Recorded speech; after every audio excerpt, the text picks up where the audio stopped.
Bakit tila yata itong mga huling araw, puro kapalpakan itong ginagawa ng ombudsman? Anong nangyayari dito sa tanggapan na ito?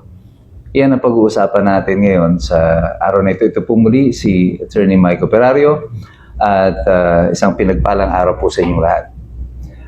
Kamakailan lamang ay bumulaga sa Pilipinas itong nakakahiyang balita na ito na galing sa ombudsman na di umano ay gusto daw ni Boying Rimulya na sulatan si Tito Soto, Senate President, at gusto daw niya ipatanggal itong si Senator Joel Villanueva alinsunod sa naging utos ng ombudsman noong 2017.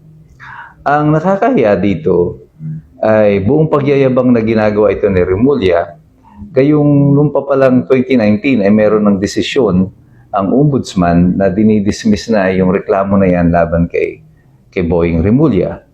At nung nabisto siya na hindi niya alam ito, ay nagpalusot siya ngayon na it was a secret decision daw. And to further his lie, yung kasinungalingan na ito, ay gusto niya na kunyari ay i-challenge siya pa ito all the way to the Supreme Court. I mean, lahat naman ng abogado alam ito na imposible sinasabi ni Boying Rimulya na may secret decision na ganyan kasi lahat ng partido doon sa kaso, pati nagre-reklamo, ay siguradong padadala ng kopya ng ombudsman at yung records ng kaso na to ay pinapasok sa system ng ombudsman. Kaya kung hindi mo yan nalaman, ay dalawang bagay lang po yan. Hindi mo yan inalam o talagang wala kang kaalam-alam sa kung anong nangyayari sa departamento mo. Well, yung mga pronouncements niya mga sumusunod ay nakakabahala at nakakabigla. Isa na dyan yung kanyang mga pronouncement na kakausapin na daw niya ang Sandigan Bayan para discussin na nila yung tungkol sa forfeiture ng assets ng mga irereklamo ng mga congressman or kung sino man na irereklamo nila. At saka yung mga seizure, yung freezing ng assets, ito na daw ang kanilang mga gagawin. Eh bakit mo gagawin yan? Eh hindi ka pa nga nakapag-file ng kaso. The Sandigan Bayan is supposed to be an independent judge. At hindi sila dapat nakikinig sa kahit na kaninong mga partido. Lalo na sa prosecution. Kasi anumang desisyon na igagawad ng Sandigan Bayan, kung lalabas dito na bago inilabas ang desisyon na yan, ay ikaw ay nakipag-usap na sa kanila, that decision will be tainted with bias. At kapag i-convict man kung sino man ang mga tao na ito, i-convict man sila ng Sandigan Bayan, pag dumating ito sa Korte Suprema, sigurado po tayo na yan ay ibabasura ng Korte Suprema because that will be a violation of the right of the accused to due process. Because the judge will no longer be impartial dahil kinausap mo na.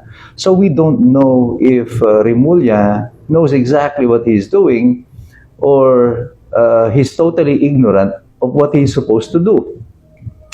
If he's not, he doesn't know what he's doing, it's bad for the Republic kasi maapektuhan yung ating pag-recover ng mga ill-gotten wealth or yung mga assets na yan, yung mga ninakaw na yan na pera sa ating pamahalaan. Kung alam naman niya yung kanyang ginagawa at deliberately ay ginagawa niya ito, mas masama din po yan. Because ang implikasyon niyan ay ngayon pa lamang gumagawa na sila ng hakbang so that the case will be compromised at they're making sure that magsampa man sila ng kaso in the future, it will be defeated. So sino ang nakinabang dyan?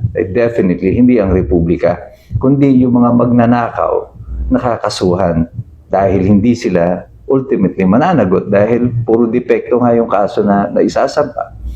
Si Boying Rimulya lamang po siguro ang ombudsman na araw-araw ay nakikita natin sa TV na panay press conference. Hindi naman trabaho iyan ng ombudsman na mag-press conference. At kumikilos siya na para bang siya ay still part of the executive department. Kaya inuutusan niya yung ICI at nung nasunog dun sa DPWH, inuutusan daw niya yung Bureau of Fire Protection, yung PNP na mag-imbestiga, alamin kung sino ang may kagagawa ng sunog. Mr. Ombudsman, hindi ka po part ng executive department. Ang dapat nag-uutos dyan ay ang mga nasa executive department. Gaya ng presidente. Parang nakalimutan mo na yata, hindi ikaw ang presidente ng Republika ng Pilipinas. Buhay pa po si Bongbong Marcos at hindi ka man po na inelect ng taong bayan bilang pinuno ng bansang Pilipinas. And I think this is where yung mga ginagawa ng ating kasalukuyang administrasyon betrays them. Noong pa man, sinabi ko na sa inyo na itong ginagawa nito, yung pag-appoint kay Remulla, yung investigasyon sa Senado, yung pagpihit ng mga investigasyon from the congressman at saka dito sa mga kontraktor patungo sa mga senador, ay merong other purpose. At ako, ang sa pantaha ko noon, parang ang nangyayari, ipinipihit nila yung investigasyon laban dito sa mga senador na perceived to be kampi kay Sara Duterte, kasi ang plano nila dyan sa 2026, uulitin nila yung impeachment, at kung mababawasan mo yung mga senador na kumakampi kay Sara Duterte, may posibilidad na ma-impeach nila si Sara. At its current composition and number, 9 senators in favor of Sara Duterte, means that the impeachment is already defeated. O bakit naglalakas ang loob ngayon si Trillanes na uulitin daw nila yung pagsasampa ng impeachment sa 2026?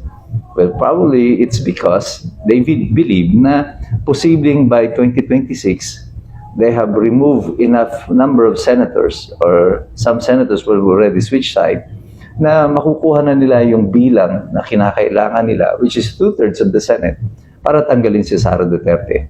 The ultimate objective here is to remove Sara Duterte by virtue of an impeachment, to disqualify her from running for president. Definitely, there is no way that any of the presidential candidates today can win against Sara Duterte.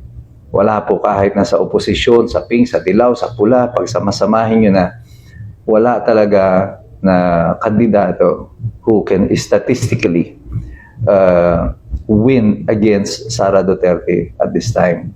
Kaya ang option lang nila dyan is to remove Sara Duterte from the election. And how does it benefit the Filipino people?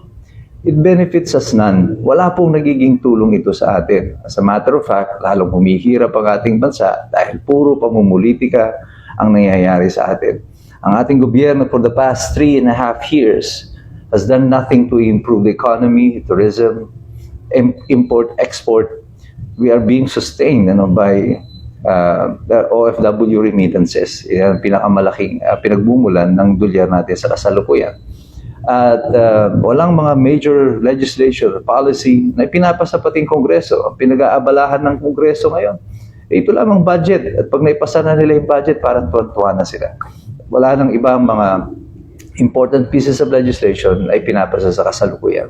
Ang ombudsman sa kasalukuyan na meron tayo, I don't think is doing his job properly.